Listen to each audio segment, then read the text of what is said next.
کافرین کافروں کو یکاد البرق یخطف ابصارہم، قریب ہے کہ یہ بجلی ان کی آنکھیں لے جائے، ہلاکت بالکل قریب آ گئی ہے۔ ان کا نفاق کا مرض اس قدر بڑھ گیا ہے، یہ بیماری ان کو تباہ کرنے والی ہے۔ کلما اضاء لهم مشوا فیہ، کلما جب کبھی اضاء روشنی ہوتی ہے، لہم ان کے لیے، مشوا فیہ وہ اس میں چلتے ہیں۔ جب بھی فتوحات ملتی ہیں، جب بھی فائدہ ہوتا ہے تو اسلام پر چلنا شروع کر دیتے ہیں، کہتے ہیں اسلام تو بہت اچھا مذہب ہے۔ وَإِذَا اور جب اظلم اندھیرا چھا جائے، علیہم ان کے اوپر، قاموا وہ کھڑے رہ جاتے ہیں۔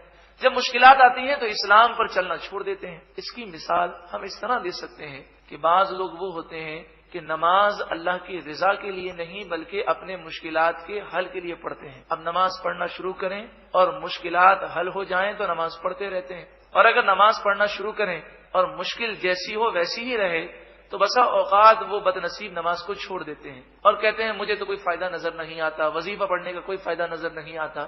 یہ سوچ غلط ہے۔ ہم نماز پڑھتے ہیں، اللہ کی عبادت کرتے ہیں اللہ کی رضا کے لیے۔ ہاں، وہ اپنے کرم سے، اس نے جب کرم فرمایا تو انشاءاللہ جب وہ راضی ہو جائے گا تو ہم سب کا بیڑا پار ہو جائے گا۔ وَلَوْ شَاءَ اللَّهُ، اور اگر اللہ تعالی چاہے، لَذَهَبَ بِسَمْعِهِمْ وَأَبْصَارِهِمْ، ان کے کان بھی لے جائے اور ان کی آنکھیں بھی لے جائے۔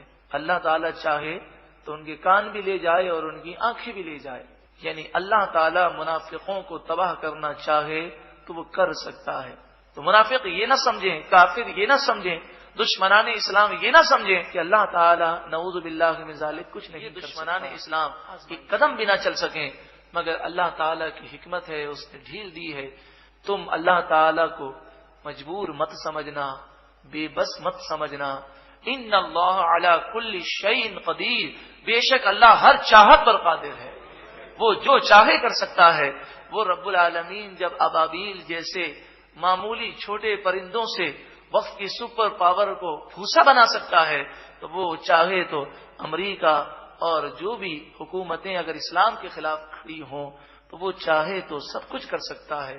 بات یہ ہے کہ ہمارا امتحان ہے، ہم کب خواب غفلت سے اٹھیں گے، کب ہم قرآن کی طرف آئیں گے۔